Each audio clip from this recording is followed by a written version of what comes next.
बहनों एवं भाइयों, आज चतुर्थी है और शुक्ल पक्ष की चतुर्थी जो है उसका चंद्रमा देखते हैं तो दोष लगता है, क्योंकि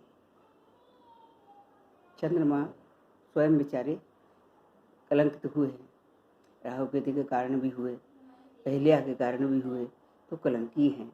क्योंकि रामायण में भी एक चौपाई आई है, जब सीता का सुंदर मुख जो देखा तो उपमा चंद्रमा से दी गई।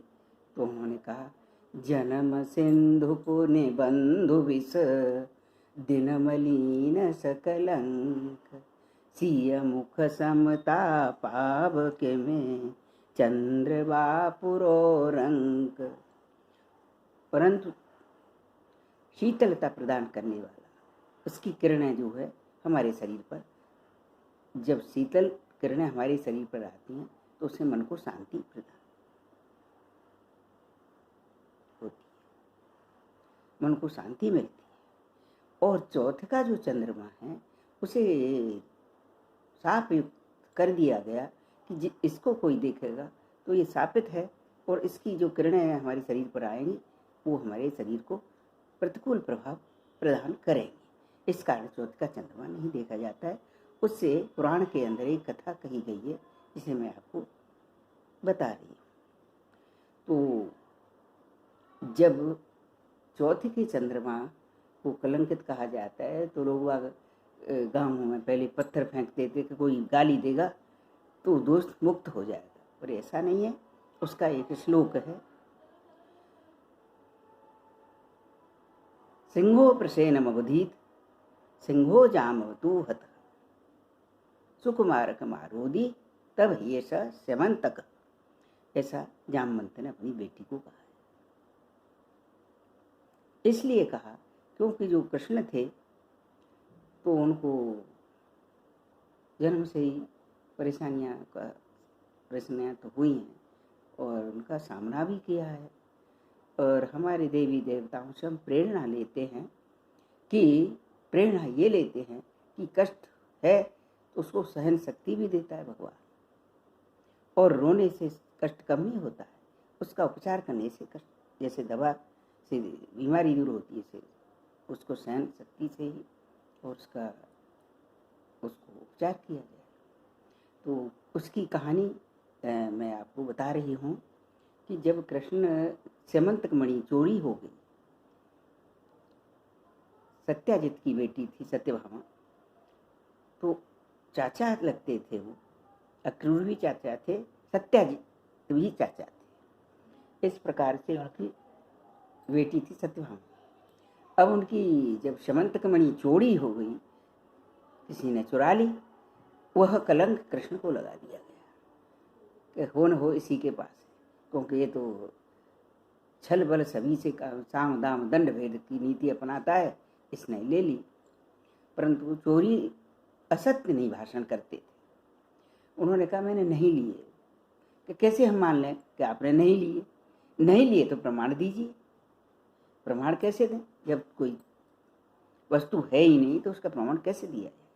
तब वो उसको खोजने के लिए चौथ के दिन निकले घर से कि अन्न जल तब पीऊँगा जब मैं स्यमंतक मणि को लेकर के आपको प्रदान कर दूंगा और दोष मुक्त होऊंगा। मैं कलंक मुझे लगा हुआ है, उस कलंक से मुक्ति मिलेगी मुझे।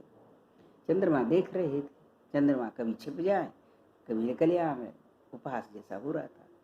तब उन्होंने शाप दिया, हे चंद्रमा, पहले से ही आप शापित हैं, परंतु मुझे देख करके आपने उपहास किया है, इसलिए चौथ का जो भी कोई चंद्रमा देखेगा तो उसे कलंक लगेगा जीवन में कभी भी। इसलिए इस मंत्र को बोलते हैं। इसलिए कृष्ण फिर ढूंढते ढूंढते ढूंढते गए तो सिंहो प्रसेन अवधीत। सिंहो प्रसेन अवधीत, सिंह ने किसको मारा? प्रसेन को मारा, प्रसेन चित्त को मारा। सिंहो जामवतु हत, और शेर को किसने मारा? जामवंत ने मारा। इस प्रकार से खोज करते करते वहां कंदरा पे पहुंचे। सिंहो प्रसेन अवधीत सिंहो जामवतु हत, सुकुमारक मारोदी तब ये स्यमंतक। हे सुकुमारी, हे मेरी पुत्री सुकुमारी, तुम रो मत, ये लो स्यमंतक मणि, तो झूले बच्ची खेल रही थी, वहाँ बांध दी उन्होंने। खोजते खोजते कंदरा पर पहुँचे तो पूर्व जन्म में राम जी ने उनने पूछा था कि पुनः हमसे मिलन कब होगा। तो उन्होंने बोला कि द्वापर में होगा, द्वापर में होगा। अच्छा, तो द्वापर में वो जामवंत मरे नहीं थे, अमर हैं बहुत सारे। तो उन्होंने कहा कि जब प्राण घातक प्रहार पीठ पर पड़ेगा तब आप समझ लेना कि मेरा जन्म हो चुका है। वो कंदरा के अंदर बच्ची को खिला रहे थे, मणि से उजाला हो रहा था। पहले समय में लाइट तो थी नहीं थी, बिजली नहीं थी पहले, दीपक, लाइट, मणियाँ और विभिन्न प्रकार के उपकरण होते थे, उनके द्वारा उजाला किया जाता था। इस प्रकार से जब उन्होंने देखा कि समंतक मणि दो मुझे, नहीं दी, वो पहचान लिया जामवंत को, कृष्ण ने पहचान लिया कि दूसरा जन्म कृष्ण का, राम का ही जन्म था। पहले 14 कलाओं से आए थे, अब 16 कलाओं से आए। छल बल का भी प्रयोग करना पड़ा दुष्टों को मारने के लिए। जब इस प्रकार से उन्होंने नहीं माने तो युद्ध हुआ। युद्ध होते होते दोनों में भयंकर युद्ध हुआ, थक गए, मल्ल युद्ध हुआ।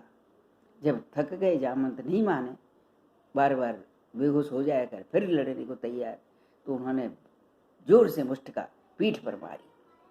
मारते ही प्राण घातक प्रहार किया। तो हे राम, हे भगवान, तब उनको चेतना आई कि प्रभु आपका अवतरण हो चुका है, मुझे पता है, सुना तो था लेकिन नहीं तो, मंद बुद्धि हूँ मैं कि मैं समझ नहीं पाया। अब आप इसको समंतक मणि को भी लीजिए और मेरी जामवती को भी ले लीजिए आप। तब कृष्ण को जामवती और समंतक मणि के साथ वापस कर दी।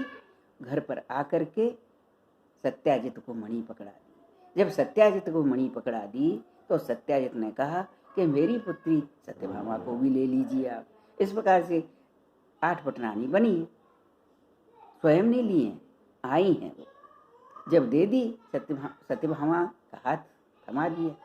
कृष्ण ने कहा कि चाचा की लड़की है, चाचा हो आप, और ये चाचा की बेटी है, शादी नहीं हो सकती है, सिर्फ दोस्त बन करके रह सकते हैं। तो सत्यभामा दोस्त बन करके रहीं, इस पटनानी के रूप में रहीं, परंतु इस प्रकार से उनको दोष मुक्त हुए।